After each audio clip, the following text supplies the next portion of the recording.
আমাদের ভালো লাগাতে সকলকে অনেক অনেক অনেক স্বাগত জানিয়ে আমার আজকের গল্প আরম্ভ করছি। আজকের গল্প একাকিত্ব। গল্পটি তাহলে শুরু করি। বৌমা, 2 কাপ চা দিতে পারবে? ব্যালকনিতে বসে কাঁপা গলায় ডাক দিলেন প্রাণতোষবাবু। একটু পরেই সুচরিতা 2 কাপ চা নিয়ে ধীর পায়ে ব্যালকনিতে এলো। ব্যালকনির আলো নেভানো, ঘরের ভিতরের আলো এসে পড়েছে ব্যালকনিতে। অল্প আলো আঁধারিতে সুচরিতা খেয়াল করল প্রাণতোষবাবু তখনও গল্প করে চলেছেন পাশের জনের সাথে। খুব ফিসফিস করে হেসে হেসে কথা বলছেন। দিনের শেষে সন্ধ্যাবেলার এই সময়টুকুই বেশ হাসি খুশিতে থাকেন তিনি। সুচরিতা যেতেই প্রতিদিনের মতো একগাল হেসে তার দিকে তাকিয়ে বললেন, তোমার মায়ের কাপে চিনি দাওনি তো বৌমা? চায়ের কাপ দুটো প্রাণতোষবাবুর সামনে নামিয়ে রেখে একটু ইতস্তত করে সুচরিতা মাথা নাড়িয়ে বলল, না বাবা, আমি তো জানি মা চিনি খান না। প্রাণতোষবাবু খুব খুশি হয়ে অন্য কাপটা পাশের চেয়ারের সামনে ঠেলে দিলেন স্ত্রীর উদ্দেশ্যে। তারপর নিজের চায়ের কাপটায় একটা লম্বা চুমুক দিলেন। তৃপ্তির হাসি খেলে গেল তার মুখে। স্ত্রীর দিকে তাকিয়ে বললেন, গিন্নি, খাও খাও, দেরি করো না, ঠান্ডা হয়ে যাবে। বৌমা কিন্তু বেশ ভালো চা বানায় বলো। সে তুমি ওর নামে আমায় যাই নালিশ করো না কেন, বলে সুচরিতার দিকে তাকিয়ে আলতো হাসি দিলেন তিনি। সুচরিতার চোখে জল আসে শ্বশুরমশাইয়ের পাশে ফাঁকা চেয়ারের সামনে রাখা চায়ের কাপটার দিকে তাকিয়ে। তার শাশুড়ি হঠাৎ মারা গেছেন বছর 1.5 হলো, কিন্তু হঠাৎ স্ত্রীর এমন মৃত্যুতে কতটা শোক পেয়েছিলেন শ্বশুরমশাই প্রথমে কেউ বুঝতে পারেনি। হয়তো ছেলেদের চোখে জল আসে না বলেই উপলব্ধি করেনি কেউ। স্ত্রীর মৃত্যুতে সকালে স্বাভাবিকভাবে নিজেই ছেলেকে বলে বুঝিয়ে শেষ যাত্রা সব কিছু আয়োজন করে স্ত্রীর মৃতদেহ নিয়ে দাহ করতে গিয়েছিলেন। কারোর বারণ শোনেননি। সারাক্ষণ স্ত্রীর কাছে দাঁড়িয়ে পর্যবেক্ষণ করেছেন, আয়োজনে যাতে কোনো ত্রুটি না হয় সেই জন্য। শাশুড়ির দেহ চুল্লিতে ঢোকানোর আগের মুহূর্তে সেইখানে দাঁড়িয়ে স্থির দৃষ্টিতে তাকিয়েছিলেন স্ত্রীর দিকে। কিন্তু চুল্লিতে ঢোকানোর সাথে সাথে প্রিয়তমার জ্বলে ওঠা দেখে উফ বলে মুখে একটা কষ্টের শব্দ করেই সঙ্গে সঙ্গে অজ্ঞান হয়ে সশব্দে পড়ে যান প্রাণতোষবাবু। এত শক্ত মনের মানুষকে এইভাবে পড়ে যেতে দেখে উপস্থিত সবাই হতচকিত হয়ে গিয়েছিল সেদিন। আসলে কিছু তীব্র শোক মানুষকে প্রথমে কষ্টটাকে উপলব্ধি করায় না, হয়তো পরে সেই শোকের তীব্রতা ধরা পড়ে। প্রাণতোষবাবুর ক্ষেত্রেও তাই হয়েছিল। এরপর বেশ কয়েক মাস সকাল সন্ধে গুম মেরে ব্যালকনিতে বসে থাকতেন তিনি। স্ত্রী ছাড়া এই ব্যালকনিকে বড্ড নিঃসঙ্গ মনে হতো হয়তো শ্বশুরমশাইয়ের। সুচরিতার বিয়ে হয়েছে বছর 4 হলো। এখানে এসে মুগ্ধ হয়েছিল শ্বশুর শাশুড়ির মিল দেখে। একটা দিনের জন্যও দুজনের মধ্যে মনোমালিন্য হতে দেখেনি সে। স্ত্রীর মৃত্যুর কয়েক মাস আগেই রিটায়ার করেছিলেন তিনি। খুব শখ ছিল তাদের 2 মেয়ে আর 1 ছেলেকে ভালোভাবে মানুষ করা, আর বিয়ে, দায়িত্ব, কর্তব্য করেই তো সারা জীবন কাটালেন দুজনে। এবারে দুইজনে ঝাড়া হাত পা হয়ে একটু এদিক ওদিক ঘুরে বেরিয়ে কাটাবেন। তাই রিটায়ারের পরে সব দায়িত্ব ছেড়ে দুজনে যেন আবার সেই বিয়ের প্রথম বেলার জীবনে ফিরে গিয়েছিলেন। সন্ধেবেলার এই আলো আধারি ব্যালকনিতে বসে একটু সুখ দুঃখের কথার পিছনে কতটা যে ভালোবাসা লুকানো ছিল সেটা এখন শ্বশুরমশাইকে দেখে বুঝতে পারে সুচরিতা।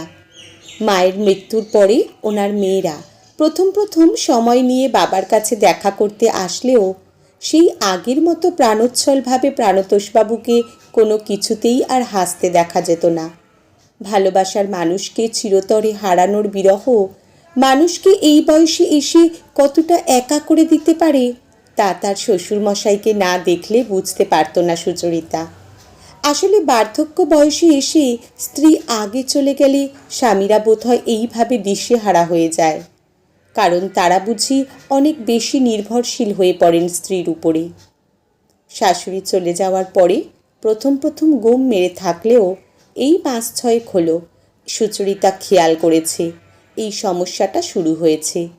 তারপর থেকেই ব্যালকনিতে প্রতি সন্ধেবেলায় বসে 2 কাপ চা দিতে বলেন তিনি। 1 কাপ থাকে পাশের চেয়ারের সামনে। চায়ে চুমুক দিতে দিতে স্ত্রীকে নিজের অবচেতন মনে নিয়ে এসে স্ত্রীর সাথে কথা বলে যান অনর্গল। হাসেন, বিড়বিড় করেন। প্রথম প্রথম একটু ভয় পেলেও সুচরিতা পরে বুঝেছে আসলে হঠাৎ করে অনেক বছরের সঙ্গিনী চলে যাবার পর এই একাকিত্ব কিছুতেই মেনে নিতে পারেননি শ্বশুরমশাই। তাই হয়তো এই 2 কাপ চায়ের আয়োজন।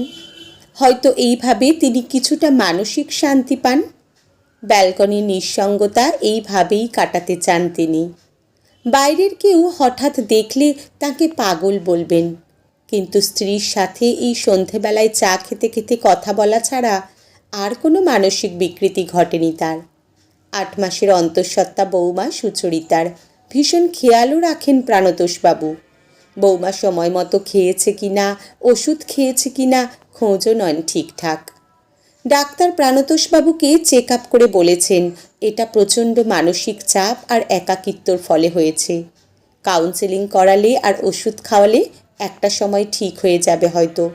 তবে ওনার সঙ্গে বাড়ির লোকের একটু বেশি সময় দিতে বলেছেন, যাতে উনি এই মানসিক চাপ থেকে তাড়াতাড়ি বের হতে পারেন। ছেলে অনেক রাতে অফিস থেকে ফেরে বলে বেশি সময় দিতে পারে না বাবাকে। তাই সুচরিতা নিজের শরীর ভালো থাকলে সব সময় চেষ্টা করে শ্বশুরমশাইকে সময় দিতে। বিশেষ করে এই সন্ধ্যাবেলায় কাজের লোক মিনতিদির হাত দিয়ে সে চা পাঠায় না। সে চায় না বাইরের লোকেরা এটাকে নিয়ে হাসাহাসি করুক। তাই সে নিজেই 2 কাপ চা করে শ্বশুরমশাইকে দেয়। তখন প্রাণতোষবাবু, তুমিও একটু বসো বৌমা বলে তার পাশের চেয়ার শাশুড়ির জন্য নির্দিষ্ট বলে উঠে বৌমাকে সামনের চেয়ারটা এগিয়ে দেন। আজও শ্বশুরমশাই তার সামনের চেয়ার টেনে তাকে ইশারায় বসতে বলে খুব খুশি হয়ে বৌমাকে বললেন, জানো বৌমা, তোমার শাশুড়ি কি বলছিল আজ? সুচরিতা জিজ্ঞাসার দৃষ্টিতে তাকাতেই প্রাণতোষবাবু বাচ্চাদের মতো বললেন, আগে প্রমিস করো বৌমা, এ কথা কাউকে বলবে না। সুচরিতা ভুরু কুঁচকে হেসে বলল, না না বাবা, কাউকে বলবো না। কি কথা বলুন? সুচরিতার দিকে তাকিয়ে প্রাণতোষবাবু খুব খুশি মনে বললেন, তোমার মেয়েই হবে বৌমা। সুচরিতা নিজের অজান্তেই একটু ভুরু কুঁচকে অবাক হলো যেন। তারপর নিজেকে সামলে একগাল হেসে বলল, আপনি কিভাবে বুঝলেন বাবা? প্রাণতোষবাবু তার পাশের চেয়ারের দিকে হাসি মুখে একবার তাকিয়ে ঠোঁটের উপরে তর্জনী দিয়ে ইশারায় সুচরিতাকে চুপ করতে বলে ফিসফিসিয়ে বললেন, আমি ঠিক জানি। সুচরিতা প্রথমে অবাক হলেও কিছুক্ষণ পরে বুঝল শ্বশুরমশাই কি ভীষণ আশায় দিন গুনছেন। অন্য কেউ শুনলে হয়তো অবান্তর ভাববে, কিন্তু কিছু অবান্তর বিশ্বাস হয়তো একটা মানুষকে বেঁচে থাকতে সাহায্য করে। তাই সে আলতো হাসি দিয়ে ছোট্ট একটা দীর্ঘশ্বাস লুকিয়ে ভগবানের কাছে প্রার্থনা করল, তাই যেন হয় ঠাকুর। নইলে পুত্র সন্তান হলে বয়স্ক মানুষটাকে হয়তো আর এই মানসিক অবস্থা থেকে ফিরিয়ে আনতে পারবে না তারা। তার নিজের মনে সন্দেহ থাকলেও সে দিন রাত ঠাকুরের কাছে প্রার্থনা করেছিল তাদের যেন কন্যা সন্তানই হয়। এইভাবে অন্তত মানুষটার মনের একাকিত্ব যেন ঘোচে। এর মাসখানেক পরে সুচরিতাকে ভোরবেলা ভর্তি করে হলো নার্সিংহোমে। সত্যিই যখন মেয়ে হলো তখন সুচরিতা আর তার বর খুব খুশি হলেও সব থেকে খুশি হয়েছিলেন প্রাণতোষবাবু, সেটা বলাই বাহুল্য। দেখা গেল অনেক দিন পরেই সবার সাথে ঠিক আগের মতো দরাজ গলায় হেসে হেসে কথা বলছেন। তারপর এক ফাঁকে নাতনিকে সাদরে কোলে নিয়ে কানের কাছে ফিসফিস করে যখন গিন্নি বলে ডাক দিয়ে প্রাণতোষবাবু বৌমার দিকে তাকিয়ে এক গাল তৃপ্তির হাসি হাসলেন, তখন সুচরিতা হাসতে গিয়েও লুকিয়ে চোখের জল মুছল। অবাক করার বিষয় হলো আর কখনো প্রাণতোষবাবু সন্ধেবেলায় ব্যালকনিতে বসে বৌমার কাছে 2 কাপ চা চাননি। আজকের গল্প এখানেই সমাপ্ত। কলমে ঝুম্পা মণ্ডল, পাঠে জয়তী। ধন্যবাদ।